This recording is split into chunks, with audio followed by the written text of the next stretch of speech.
Selamat pagi anak-anak, berjumpa kembali dengan Miss Kiki. Kali ini kita akan belajar ilmu pengetahuan alam tema 8 tentang siklus air. Mari kita mulai. Kalian pasti tahu ya, air merupakan salah satu sumber kehidupan manusia. 71% permukaan bumi terdiri dari air, yaitu 97% air asin dan 3% air tawar. 3% air tawar ini paling banyak berada di kutub berupa es, dan sisanya bisa kita temukan di danau, sungai, dan air tanah. Bagi manusia, manfaat air sangat banyak. Air dimanfaatkan untuk keperluan mandi, minum, mencuci, bahkan menyiram tanaman. Meskipun demikian, persediaan air di bumi tidak akan habis. Hal ini terjadi karena adanya siklus air.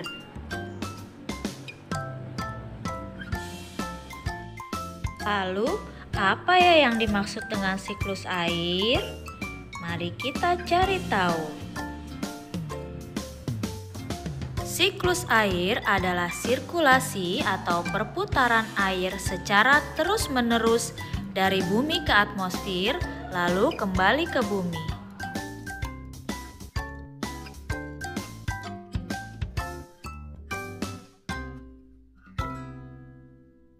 Secara garis besar, siklus air terbagi menjadi 3 bagian.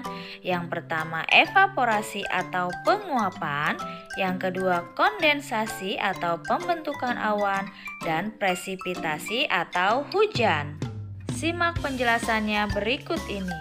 Air di laut, sungai, dan danau menguap karena sinar matahari yang disebut evaporasi. Tumbuhan juga mengeluarkan uap air ke udara. Proses penguapan yang berasal dari tumbuhan disebut transpirasi.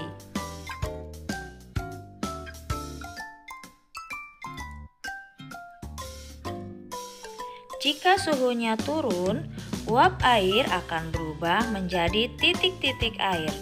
Titik-titik air ini membentuk awan.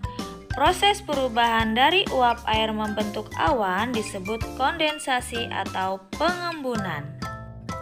Awan yang sudah berisi titik-titik air ini akan terbawa angin menuju daratan. Selanjutnya, titik-titik air ini akan turun menjadi hujan. Proses ini disebut presipitasi. Lalu air mengalir ke dataran yang lebih rendah. Hal ini terjadi secara berulang dan terus-menerus, sehingga disebut siklus air atau daur air. Secara umum, jumlah air di bumi secara keseluruhan cenderung tetap.